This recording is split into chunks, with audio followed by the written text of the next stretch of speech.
Сәлеметсіздер ме, суқиғыш знагында толған жандар? Бұл сіздердің ақпан айына арналған астрологиялық жұлдызнамаларыңыз. Жалпы осы ай өте гармоничный ай болады. Міндетті түрде өздеріңіздің асцендент знактарыңызды бірге қарай жүріңіздер.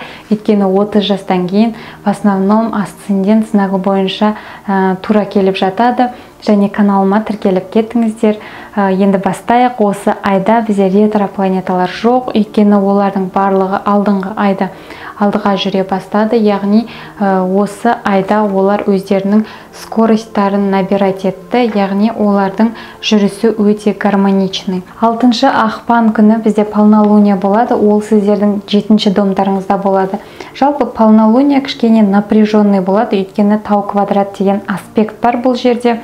И тау квадраттың төбесінде бізде Уран планетасы тұр, және Уран планетасы сіздердің 4-ші домдарыңызға түсіп тұр. Жалпы Уран планетасы бізде кішкене нестабильный планеталардың бірі. Яғни бұл жерде кішкене семейный отношенияда именно, өйткені 4-ші домға түсіп тұр, напряжение болады. Именно партнерлар, жұмыстағы адамдар, бизнестағы емес, именно семейный жақта напряжение болуы мүмкін. Және де осы жерде Сатурн планетасымен соединениеда тұр. Яғни осы жерде сіздер бір серьезный решение қабылдайтын боласыздар. Немесе өзіңіздің мойныңызға ответственность алатын боласыз. Өйткені Сатурн планетасы бізде ответственность, дисциплинаға жауап береді, қандай да бір форма. Яғни адамнан жаңағы бір план бойынша жүруді талап етеді. Сондықтан осы жерде сіздер бір решение жасайсыздар, және енді полнолуния болғаны жаңағы эмоцияға берілмей, жаңағыдай өте мудрый бір решение жасауларыңыз керек. 11 ақпан күні Меркурий планетасы 1-ші домға кіреді. Жалпы Меркурий планетасы 1-ші домға кірген кезде сіздер кез келген адаммен таныссаңыздар, кез келген ортаға барсаңыздар, сіздерді ақылды деп таниды, сондай бір интеллектуальный способности мықты адам деп сізді танитын болады. Және де осы кезде бір нәрсені істеу, бір жұмыстарды істеуге деген скоростіңіз мықты болады, яғни бәрін тез-тез істейтін боласыз. Және өз-өзіңізге деген сенімділігіңіз өте мощный болады осы кезде.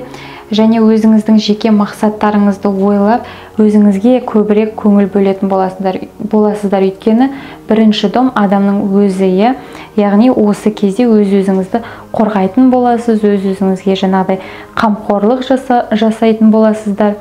Жалпы Меркурий 1-ші домға өткенде собеседованияға баруға өте қолайлы кез. Сондықтан Меркурийдің 1-ші домнан өтіп жатқан кезі өте жақсы кезең, сондықтан осы кезді қолданыңыздар. Және де 11 мен 16 күні аралығында бізде Венера мен Нептун планетасының арасында соединение болады.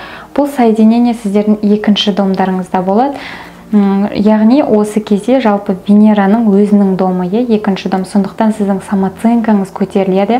Жаңағы Меркурий бар 1-ші домдағы, жалпы самооценкаңыз жоғарылайды, өз-өзіңізді жоғары бағалай бастайсыз, және осы кезде творческий жұмыстармен айналысқыңыз келеді, өйткені бізде Нептун творчествоның планетасы, ал Венера болса бізде жаңағы өте әдемі нәрселерге жауап береді, қол өнер нәрселеріне, сондықтан осы кезде сіздер жаңағы бьюти сферамен кішкене қызығушылығыңыз болуы мүмкін, бьюти сферада бір нәрсе оқимын деп шешуіңіз де мүмкін.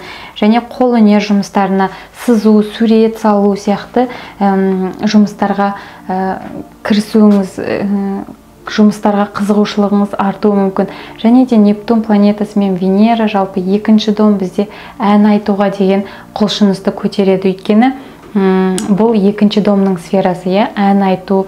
Сондықтан осы кезде караокеға барғыңыз келіп, жаңағыдай бір ән айтқыңыз келуі мүмкін. Және басты мәселе бұл жерде финансовый вопростарда өздеріңіздің фокустарыңызды жоғалтып алмаңыздар, главный. Өйткені жаңағы Нептун кішкене адамды растворять етеді, жаңағы адамның фокусын кішкене өзгертеді, мутный қылдырады. Сол үшін осы кезде жаңағы финансовый жағыңызға кішкене мықтырақ болыңыздар. Осы кезде жаңағы сіздер отбасыңызға, ата-анаңызға ақшалай көмек бергіңіз келуі мүмкін, немесе неожиданно ата-анаңызға бір подарка жасауыңыз мүмкін.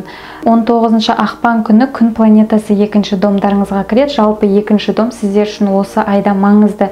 Және 20 күні сол жерге ай планетасы кіреді, и сол жерде новолуния болады. Әр видеода айтамын, новолунияда жаңа энергия бар. Яғни осы новолуния кезінде бізге космос, вселенная бір не береді, шанс береді. Яғни адам өзінің жаңағы рухани тепе-теңдігін қалыпқа келтіруге, жаңағы ресурстарымызды, энергиямызды, энергетический денсаулығымызды барлығын қалпына келтіруге бізге шанс береді. Сондықтан осы новолунияны жақсы жағына қарай пайдалану керек. Және новолуния сіздерде екінші домда болып тұр. Жалпы қаржы жағдайыңызға осы кезде анализ жасайтын боласыз. Жаңа табыс көзін табуыңыз мүмкін, яғни немесе табыс көзіңізді өзгертуіңіз мүмкін, басқа нәрсе, басқа сфераға көшуіңіз мүмкін. Және осы кезде бір нәрсе сатып алғыңыз келуі мүмкін. Екінші дом бойынша мүмкін өзіңізге лично бір нәрсе сатып алғыңыз келуі мүмкін. Бірақ та бұл жерде кішкене Сатурн сізді шектейтін болады. Өйткені жалпы новолуния Сатурн планетасымен соединениеде болады. Яғни Сатурн планетасы адамды кішкене тежейді. Жаңағыдай бір нәрсе алғыңыз келуі мүмкін, бірақ сізді жаңағы бір шетінен тежеуі мүмкін, немесе басқа адамдар, жаныңыздағы жақындарыңыз сізді жаңағыдай отговаривать етуі мүмкін қандайда бір крупный покупкалардан.